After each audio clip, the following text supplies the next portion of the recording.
Hello all, Tony here from Carton Cloud with another one of Tony's tips. I wanted to talk today about charge subclasses.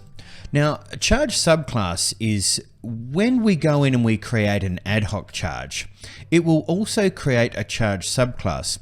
And there's a few tricky little things we can sort of do in here. And just let me show you what I mean. So if I go up into the search for anything and I type in ad hoc charge, and I can come to the ad hoc charges. So if I was to go in and add in a new charge, you can see here that it actually asks me about the charge subclass. Do you want to create one with the same name? And normally, and that's generally what we do.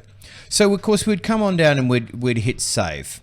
Now, if I actually come up into the search for anything and I type in charge subclasses, we can actually see all the different subclasses for instance, sales orders here.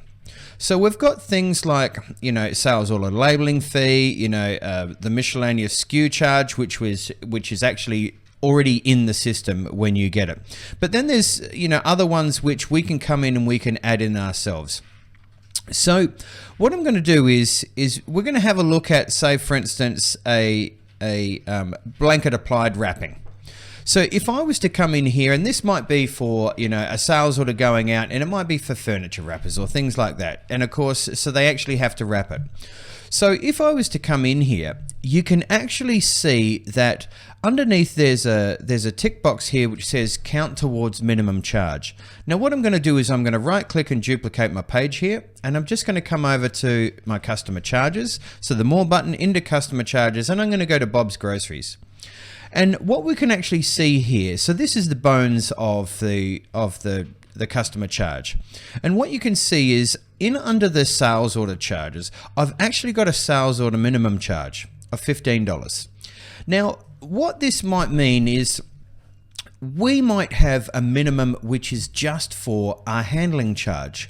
So I might say that on top of this sales order minimum charge, I don't want my blanket wrapping to actually be applied to that minimum charge, because the blanket wrap may be $5 per item. Well, if we're doing all of our pickings, I'm going to say that I want my sales order minimum to just look after the handling of the goods, and then it might be that I want stretch wrap on top, I want labeling on top, and I want blanket wrapping on top. So what we can actually do is we can untick this counts towards minimum charge, and I can hit save here. So then what's going to happen is if I do a sales order and I add on a blanket charge, it's actually going to add that blanket charge on top of my minimum of 15. So it's a good way to make sure that, stretch wrap costs us money, supplying of plain pallets costs us money. We may want to make sure that those things don't count towards our minimum charge.